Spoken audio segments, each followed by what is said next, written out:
How do I call this game?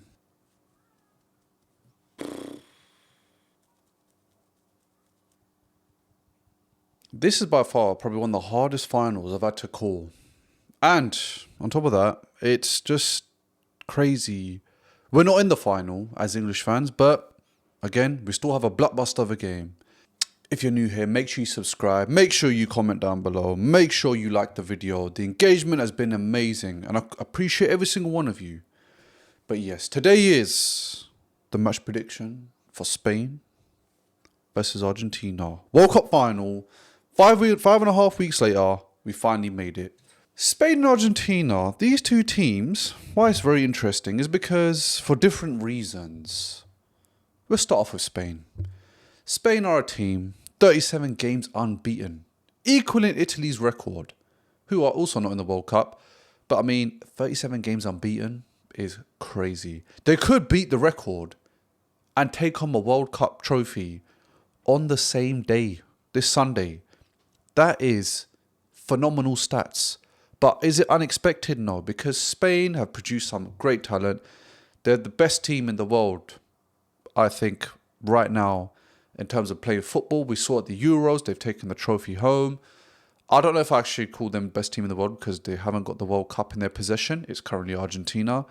But Argentina, on the other hand, are a team which will make sure that they will pull through when it's needed. We've seen with England, when they want to win, they will gather together like an alliance and say, we are not going home unless there's a victory. If blood needs to be spilled, we shall spill it. This is the attitude of Argentina.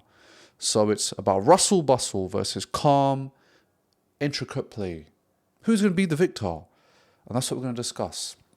Fabian Ruiz, he's a good luck charm for Spain. Because, for one reason, he's not lost a game. Every game he's appeared for Spain, he is not lost. He is the good luck charm. And he's a great player as well. But what's interesting is that Fabian Ruiz is kind of a late bloomer. I didn't really see him feature that much in the last World Cup. Well, Euro, sorry. And I mean, if you think about it, he's kind of benched Zubimendi. Oh, Arsenal boy. Poor guy, man. Came to Arsenal. Don't play in the Euros no more. Don't play in Spain no more. Don't play in the World Cup no more. It's quite sad. He hasn't got any minutes. But Fabian Ruiz is at the top of his game. 2-time Champions League winner in a row. Scored a cracker against Arsenal. I've always liked him as a player, even at Napoli. But he's the good luck charm. So if he plays, is it a guaranteed win? That's the question we need to ask ourselves. Argentina, on the other hand, they might look like they're about to give the game away. But in the second half, I don't know. The hydration break is a bit questionable, especially the second one. Because Argentina, is that something just changes in them? I don't know if they become possessed. I don't know if they're having steroids at that hydration break. I don't know what they're taking. But whatever it is, they come out all guns blazing. And it's very hard for teams to contain. Their subs in the previous game against England just showed the levels that they have compared to everybody else. DePaul, playing for Inter Miami, looks like he's in his prime. Messi, again, somebody you do not want to annoy. Bellingham made the mistake of waking up the beast. And he came out to play and showed us what time it is. At his old age, in football in terms anyway, still going out there, still producing, and still can be dangerous. How do I think the game will go? I think Argentina will come out and probably use the same tactics as they did against England. They will try to get them riled up. They'll try to do mind games. Jedi master mind tricks. And that is by fouling. That is probably by doing what they do. A little jab in the back. A little poke in the eye. We saw Elliot Anderson get a haymaker in the back of the head. But will it break the mental capacity of the Spanish players? I think Spain are very, very good at being composed. I think they enjoy being fouled. We know how Spanish players, they can be a bit theatrical in their ways over the years. Sergio Busquets, I've seen it happen, mate, for many, many years. You got away with it every time he played with Arsenal. But this is something that they invite. They are a team that like to control the ball. The best passing team in the World Cup, in my opinion. The fact that they beat France still shocks me. The fact that they did not concede against France shocks me as well. That front three for France is Mbappe, Elise and Dembele. They neutralised them without any issues. They neutralised their midfield. And on top of that, they've only conceded one goal in the whole tournament. Just think about this, guys. I know they might not have played great teams, and Belgium, we could say almost beat them. But imagine only conceding one goal the whole tournament. And Spain, if you look at their back line, they have some great players, yes. But it's not, I want to say they've got centre-backs which are at world-class level. Like Laporte, I would say he's past his good days. Cucurella, great left-back. Kubasi, a young promising centre-back, is going to be probably a replica of PK in the future. But he's not even at his peak. Goalkeeper, decent as well. And then right-back, Pedro Porro, finished 17th of Tottenham. Just look at that back four. But they've only conceded one goal this whole tournament. And it just shows tactics do matter. Managers do matter. But I think the difference is between when Argentina play Spain compared to when Argentina play England. Spain had the same mindset as Argentina. They are willing to die when they're in that shirt. They don't want to play nice. They have their own ways of doing mind games. And they will make sure that they'll give Argentina a hard time if they want the victory. Argentina as well. When on the pitch, they want blood. They do not play nice. That is their way of getting in to the players' heads. That is the dark arts that they do. And so far, it's proven that it's working. It is.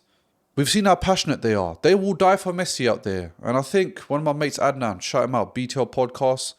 Make sure you hit up the channel. He said that Messi would also die for his teammates. And that is so true. These guys play for each other. And I think this is probably going to be a good game. And I wouldn't say it's going to be a good game because it'll be a goal fest. I don't think there'll be a lot of goals in this one. But it will show the mental capacity of both teams. Will the dark arts work of Argentina against Spain? Will Spain manage to hold their own, stay composed? That's the interesting part I'm looking forward to seeing in this game. Both teams on paper have great quality. Both teams on paper have game-changing players. There's only one difference. That is Messi. Messi, if you allow him space, he will punish you. Messi, if you let him get going, he can do some serious damage. He's still quite difficult to tackle. He might not be on his game as much as he was in 2009, 2013, 2014. Messi at 75% is still very dangerous. Lamine Yamal, a young promising winger. I don't think he's had the best tournament this year. Played really well in the last game. And I think he can definitely make a difference in this tournament to finish it off with the World Cup. I think that Spain attack, they haven't got an out-and-out striker. They got Ferran Torres who they barely play.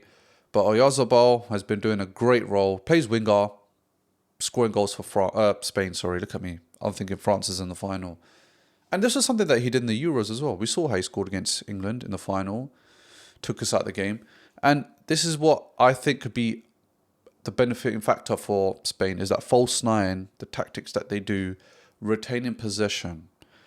And then it's the midfield. I think Spain's midfield is better than Argentina's in my opinion. Purely for the anchor. The anchor is Rodri. Rodri, come on, he's one of the best midfielders in the world. If not, the best DM in the world. The way he controls the ball, his passes, his vision, everything about him, top notch. He barely loses a game when he plays.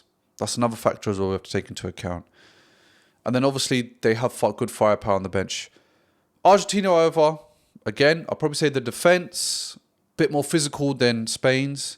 I mean, Martinez, great keeper. Lisandro Martinez. Height-wise, not the tallest, but still very effective. Romero, we know what he's about. We've seen it with Tottenham. He can get a goal or two as well. Tagliafico. I mean, he contributes in his own way. But the subs for Argentina are very dangerous. Very dangerous. And I kind of realised that more when they played against England. I'm not going to do a team sheet for both teams because I don't feel like that's relevant. Because I'm not rooting for one team. I'm a neutral here because obviously I'm English. I'm neither Argentinian or Spain. But the scoreline is something I can definitely do. So the scoreline I'm going for is 2-1 Spain. Now, some of you in the comments are probably thinking, why Spain? I'm just going off the fact that they have a great record, could break the record, Italy's record. They've conceded 1 goal in the whole tournament, and right now, they are on fire. I do think Argentina will score. If it goes to penalties, I think Argentina will win purely because I think Emi Martinez has proven it in the last tournament that he's a great penalty saving keeper. Argentina, this squad, they have been there, done that. They've won the World Cup, yes, but they've aged in the last 4 years. I feel like they've had a few players that have not gone to the World Cup who I felt like were very impactful the last tournament that they played in. Spain, they're a young team, sort of, and they're very hungry. And it showed with the Euros. But I still feel like with Spain, the firepower they have on the bench, Mr. Clutch Mikel Merino, he could be the difference factor in this one. So yeah, I'm going to go with 2-1 Spain. And not because I'm wearing red. Some of you might come through in the comments, you're wearing red, you're supporting Spain. No, I'm not supporting anybody. If Spain win, I'll be happy. If Argentina win, I'll be happy. I just want to see a great game that we all do as English fans. Or if you're not English and your team's not in the final, you want to see a great game. And we're going to see who lift the World Cup. Both teams, both nations have had World Cup experiences. Both nations have held World Cups. So yes, will Argentina remain champions or will Spain be crowned the World Cup champions? But yes, just want to thank you for listening to this video. If you're new here, make sure you subscribe. Make sure you comment. Make sure you like the video. All that good stuff. And we'll see you for the post-match reaction on Sunday.